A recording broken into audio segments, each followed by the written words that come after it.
ইফালে চলি আছে ৰোজা, তাৰে মাজত দিলদাৰৰ কুকৰ্ম কৰি লুকাই আছিল পথাৰত। শুনিলেই ঘিণ লগা ঘটনা।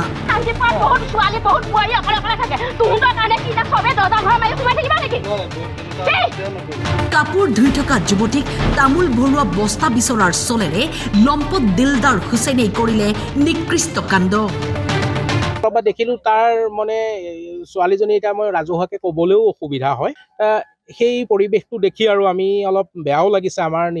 আমাৰ আচলতে বাইদেউৰ নিচিনা, তাই আমাতকৈ বয়সত বেছি, অলপ বেয়াও লাগিছে। ওলাই আহিলোঁ, কিয় ঘটনাটো এনেকুৱা হৈছে। তেতিয়া আহোঁতেই সি মানে অকণমান হেৰি কৰিছে, তেতিয়া তাক সোধা পোছা কৰিলোঁ আৰু সোধা পোছা কৰোঁতে সি যে পলাই দিলে।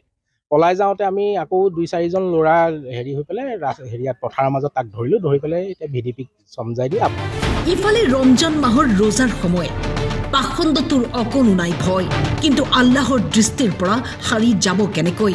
যুৱতীয়ে চিঞৰ বাখৰ কৰাত ৰাইজ ওলাই অহা উমান পাই পথাৰলৈ পলাই যায় যদিও লম্পটটোক খেদি খেদি ৰাইজে ধৰি আনি সোধালে লপা থপা আৰু গতাই দিয়ে আৰক্ষীক।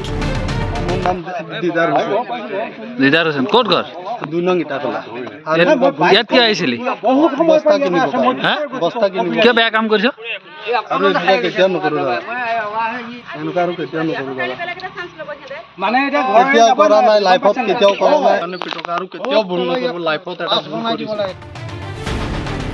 দিলদাৰ হুছেইন নামৰ লম্পটটোৱে এই কুকৰ্ম সংঘটিত কৰে জামুগুৰিহাটৰ ৰঙাচকুৱা শান্তিপুৰত।